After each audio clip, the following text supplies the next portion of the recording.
Okay, go ahead, thanks. Okay. Okay, so two of his major accomplishments during his time in the Senate from 1941 to 45. The first was the B2H2 resolution. The second is the Hill-Burton Hospital Act, which was co-sponsored by Senator Lister Hill and Harold Hitz Burton in 1946. And again, I quote, "The bill, introduced after a professional study of hospital needs throughout the country, indicated that about 15 million people had no hospital facilities available to them. It provided $5 million to be used for a survey of existing facilities and $100 million for federal construction funds.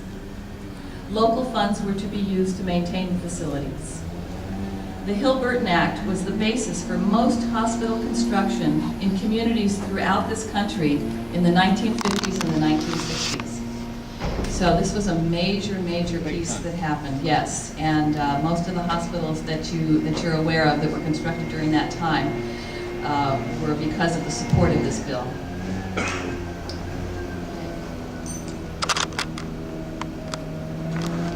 And this is one of his official portraits as Associate Justice of the Supreme Court of the United States. He was nominated to the court in 1945 by President Harry Truman, which was quite an unusual thing for a Democratic president to select a Republican for the Supreme Court. In fact, I don't know that it's happened since then. Correct me if I'm wrong, but I think that could have been the last time that a president selected a Supreme Court justice from the other political party. And Harry Truman and Harold Burton had known each other in the Senate and had gotten to understand where their connections were and how they understood each other's philosophies and that type of thing. And so this was quite unusual. And he was confirmed with no hearings at all. He was confirmed the next day. So, given what's been going on in terms of hearings lately, that gives you the flavor of how smooth this was. Okay, so I'm going to, a lot happened during that time, but I'm going to talk about a couple of the really important cases. The first really had to do with Brown versus Board of Education.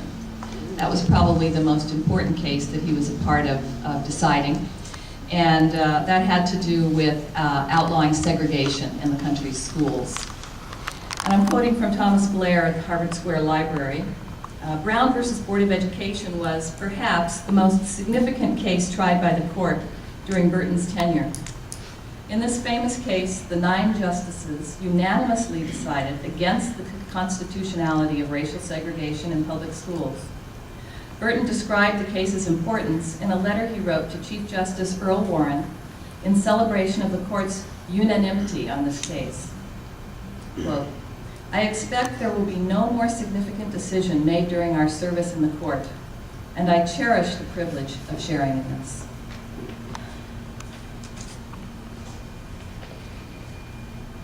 And now to give you the flavor and the feeling from many, many different points of view of Harold Burton as a justice on the Supreme Court, I have a number of remarks taken from the meeting of the bar of the Supreme Court in memory of Mr. Justice Burton after he passed away. This is from President Harry S. Truman by telegram. Quote, "I've been hoping against hope that Mrs. Truman and I could attend these services in honor of the late Justice Burton. It now appears that it will not be possible for us to be present. This is a circumstance that I deeply regret, for I had expected to express on this occasion my high regard and deep respect for his magnificent service to the nation, and in a personal way, my warm friendship for him." This is from the remarks of Mr. Attorney General Katzenbach. "Justice Burton's appointment to this court was itself a tribute to his judicious and dispassionate temper. For his political affiliation was different from that of President Truman, who nominated Harold Burton for the first opening of the court during his tenure in office. The president's choice was particularly striking in light of his own commitment to vigorous rivalry between our major political parties. It must have been influenced by the qualities of fairness and open-mindedness, which he saw demonstrated by Harold Burton during their association in the Senate. This is from the remarks of Mr. Raymond S. Traub, a law clerk to Justice Burton in 1953. Quote, "While he was a saintly man, he was no saint. I remember that he could show a bit of temper on occasion, one of which was always in our late Friday night sessions at the court, when he felt that one or the other law clerk had not done as much homework on the cases and petitions to be discussed as he, Justice Burton, had done himself. The penalty for this lapse was to have the justice wheel around to the bookshelf behind his desk and look at the bound volumes, pull one out, and read the precedent aloud and in full." The other occasion for temper that I vividly recall was when a fellow justice who sat to his left, the only justice in recent years to use the spittoon, missed. Now, Justice Burton never spat, never smoked, never swore, never drank. I wrote that recently, but I have since been corrected by Mrs. Cheatham, his secretary of 18 years. She told me that some years ago, she once heard him say, "Damn."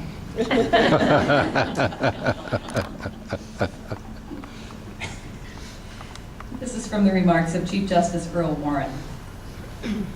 Quote, "I think it is not beyond the spirit of our democratic institutions to say that Harold Burton was a nobleman, not in a patriarchal sense, but in the sense that he was essentially a man of noble character, stamped by both integrity and humanity. He was in all respects a friend of man, not of some men, but of all men. He was as free from animosity, prejudice, and all other fetishes which are a common fault of human nature, as any of us in our varied experiences have ever come in contact with. Because of these rare qualities, he was able to engage in the judging process with an equanimity that has been given to few men. Our feeling concerning him may be epitomized in our joint statement on the occasion of his retirement from the court. In our letter of farewell to him, we said, quote, "We believe that of all the justices who have sat on this bench, not one has adhered more closely than you to the ideal for which we all strive, equal justice under law."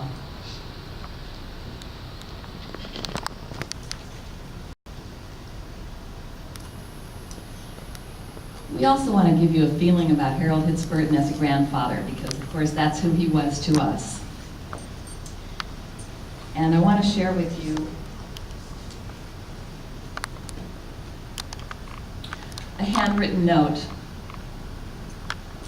written to me on my birth in 1946. Of course, I didn't know it at the time.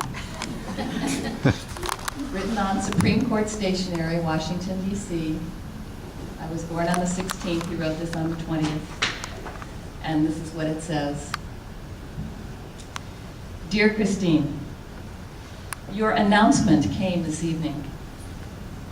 You have made a good start, and your many Washington friends are glad that you are here. They are looking forward to seeing you walk into the Dodge Hotel someday, under the guidance of your big sister June, who is a favorite in Dodge society. Your granddad has always been partial to May flowers. Your grandmother Burton is one. And if you grow up to be like her, you will certainly stand well with your grandpa. Today in the Dodge fish pool, 4 pink pond lilies and a white one bloomed. Nearby, the yellow iris and a fresh group of syringa blossoms reminded me that it's May time.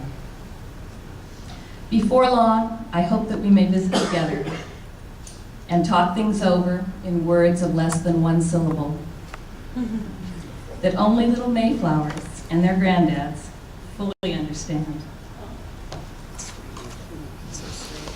With much love, Granddad." My sister Wendy also is going to come up and share a little remembrance of him as a grandfather. You got one of him. I know. It's the first time I've ever read it without crying.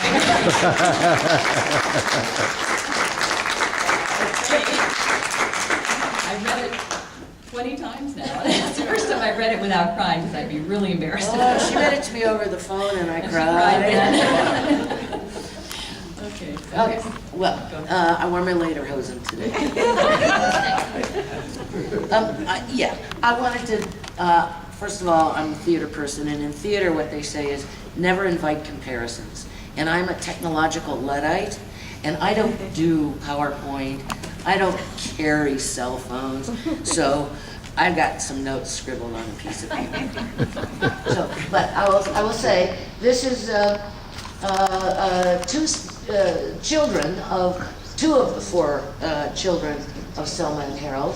On the left side is, in order of age, June, Chris, and Wendy.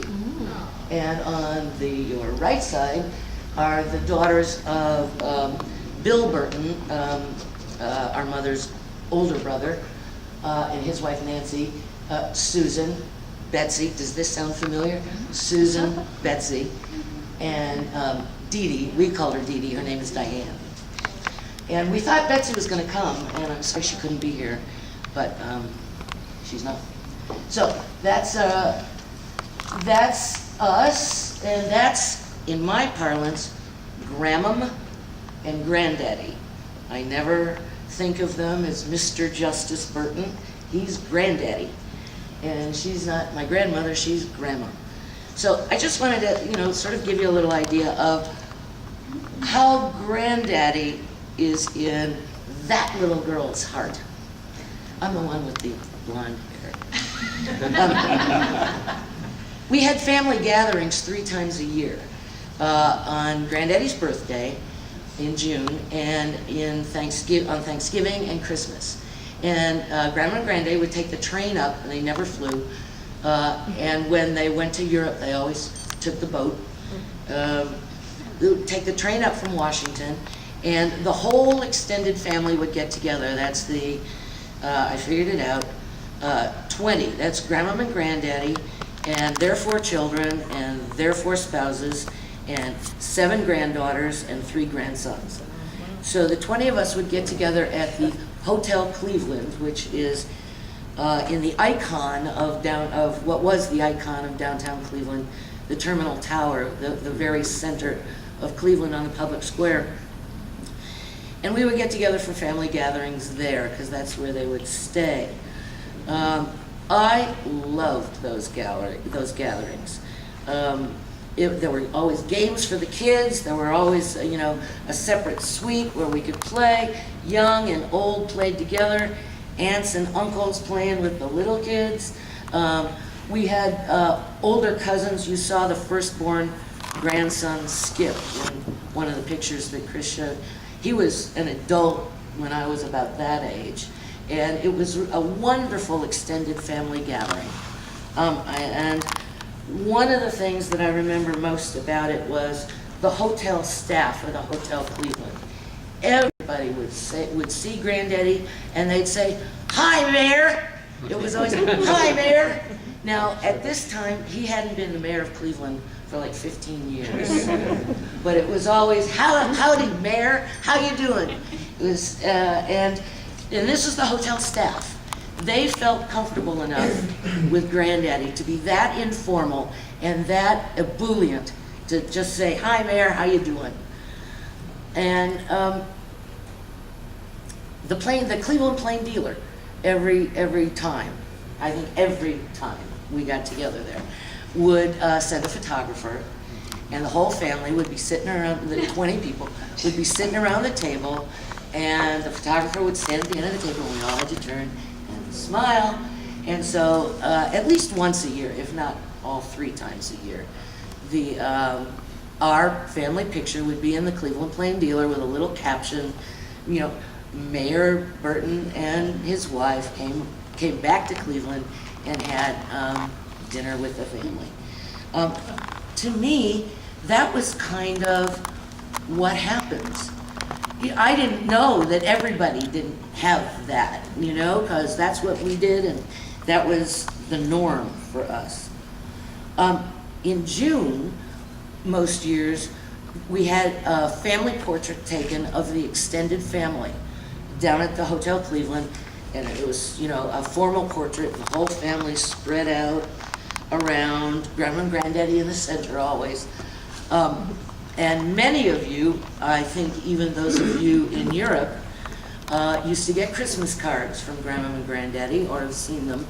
And those Christmas cards were from the family portrait that was taken in June at granddaddy's birthday, so that they could be produced in time to be sent out at Christmas time. So that's what was also happening down at those family gatherings at the Hotel Cleveland. I'd also like to say that the Hotel Cleveland used to have great cream and tomato, mushroom soup. That was my favorite. But let me, my mouth is getting dry. I trust whoever has drank out of this. From the family? Yeah. I tried it all. Now I'm getting down to the good stuff. As I say, there was a huge table, and we were served, you know, by livery staff. I don't know if they wore white gloves, but you might imagine that they did.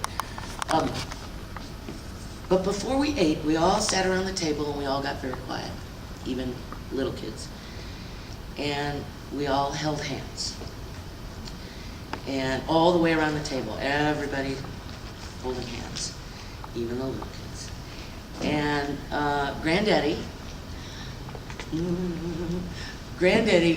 would offer up, not a prayer, it's almost hard to call it grace. It was more of an acknowledgement, a thank you, looking forward and a looking back, and thank you for fellowship and family and food and the love we all share. And then we would each squeeze hands all the way around the table. And for me, that was electric. I loved that. And I, as a little kid, always wanted to be able to sit next to Granddaddy, because I wanted to hold his hand. I never got to. I think my parents probably correctly thought that I would be a bit hard for Granddaddy to handle, sitting next to him. So I was sort of like I am now.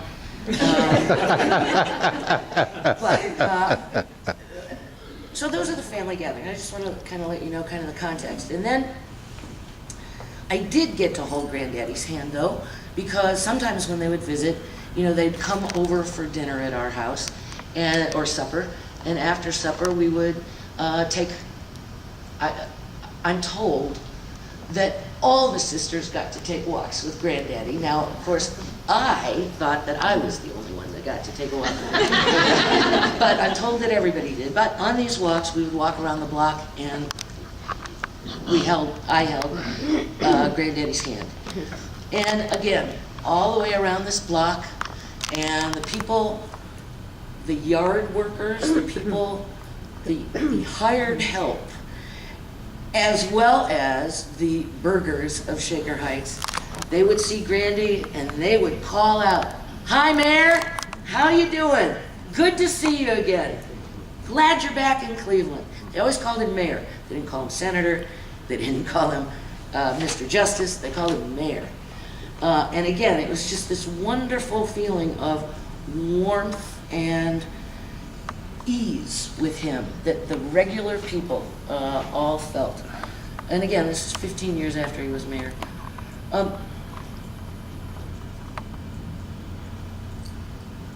I remember one time when we were walking around the block. Again, you know, maybe I was that age, maybe I was a little older. We came across, there was sidewalks with cracks in them, and we came across a colony of ants that was building an anthill. And my grandfather stopped us, you know, and I'm a little kid, and my energy is all exterior, you know, it's all out here. And we stopped, and Granddaddy bent down, and he narrated for me, I'll never forget this, he narrated for me exactly what they were doing. Each ant, he'd point out an ant, and he'd say, "Now this one is bringing the big chunks of dirt, you know, and this one, the little one, to sprinkle on top. And oh, that one's hurt, and note, here comes somebody to come help him and take him off. And he narrated the whole thing to me. And I would just like to say that, to me, that typifies, the experience of those walks typifies Granddaddy's ability to be the kind of glad-handing, political, public, large-scale person that everybody liked, but that he also had the capacity to appreciate and to share that appreciation with a 5-year-old kid of the industry and collective work of the ants, and to make sure that I understood it and that I could share in that and appreciate those little ants all working together to build this anthill. Share that with you. And then I've got like just a couple of short ones. I remember these are just memories. I remember his glossy black cane that had a funny shaped handle that he used to carry in his right hand. And he used to carry it in his right hand because I remember when his left hand began to shake like this, when the Parkinson's disease that finally caused him to retire and die began to ravage his body. I'll never forget his hand shaking like that. And I had the pleasure just last week of visiting Mom and Dad in Cleveland, and I asked my mom, I told them I was going to talk like this to the group, and I said, so what would you like, if you were here, what would you like to share to the group about Granddaddy as your father, as opposed to, you know, the Supreme Court Justice? And her eyes, Linda was with me, her eyes brightened up and she responded like a little child. And she said, well, my favorite memory is when Daddy used to climb into bed with me and Bob. Bob was her little brother, our Uncle Bob. Used to climb into bed with me and Bob and put his arms around us and tell us stories. He used to make up stories on the spot for them. And there were stories about, that had mostly two characters, Brownie and Whitey. And these were two characters, Brownie and Whitey, and they were like brownies, they were like elves. And they used to have adventures, and they used to be mischievous. And I tried to prod her to get her to, you know, say, do you remember a story? Well, she doesn't. She turns 90 next week. So. Oh, wow. But she did say what she remembers about Brownie and Whitey are that they had a lot of fun, and they were very curious and very adventurous, but the story always turned upon how Brownie and Whitey ended up learning how to live right, how to do the right thing. And she said she never felt like he was being moralistic, but the stories all turned around so that Brownie and Whitey could have their energy and their fun and everything, but that they also need to learn how to be right, how to do right, not just be mischievous and like that. And I think I have just one last thing. We're fortunate. Granddaddy is buried in Cleveland, and not a half mile from the house that I mostly grew up in, where Mom and Dad still live. And it's the house I lived in high school. And not only Granddaddy is there, Grandmom is there, and our Uncle Bill and his second wife Ann, and our aunt and uncle Barbara, the oldest child, and her husband Chuck. They're all there. But when I was in high school, it was just Grandmom and Granddaddy there.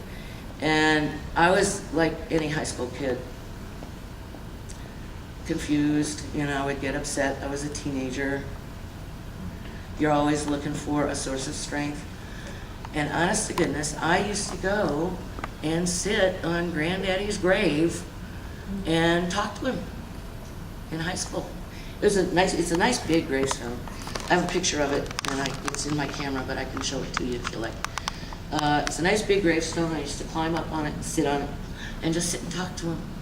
And I always, even as, as a 16, 17-year-old wiseacre kid, I always felt better after talking to him.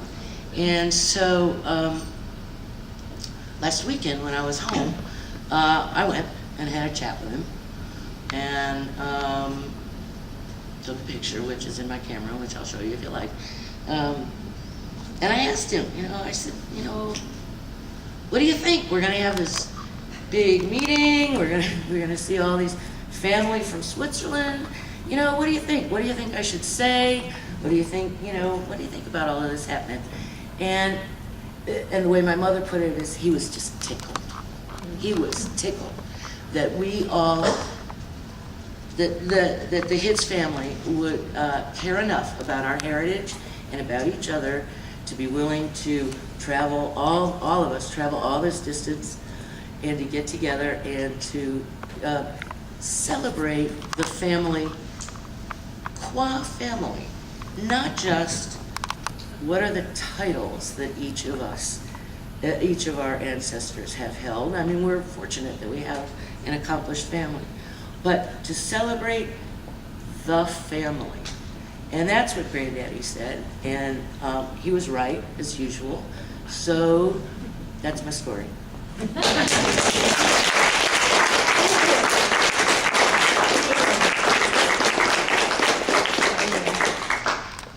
Wendy.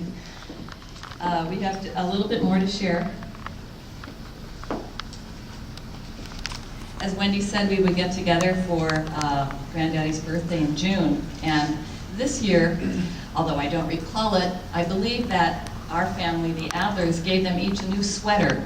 My grandmother's birthday was in May and my grandfather's birthday was in June. And in the summer, they like to go on trips often to Europe and mostly to Switzerland. And so this was a photograph that they sent back to our family. And on the back of the picture is written in Granddaddy's handwriting, quote, "Showing what people who are well-dressed by the Adlers wear on shipboard." Because he wanted to let us know that they love the sweaters and were using them.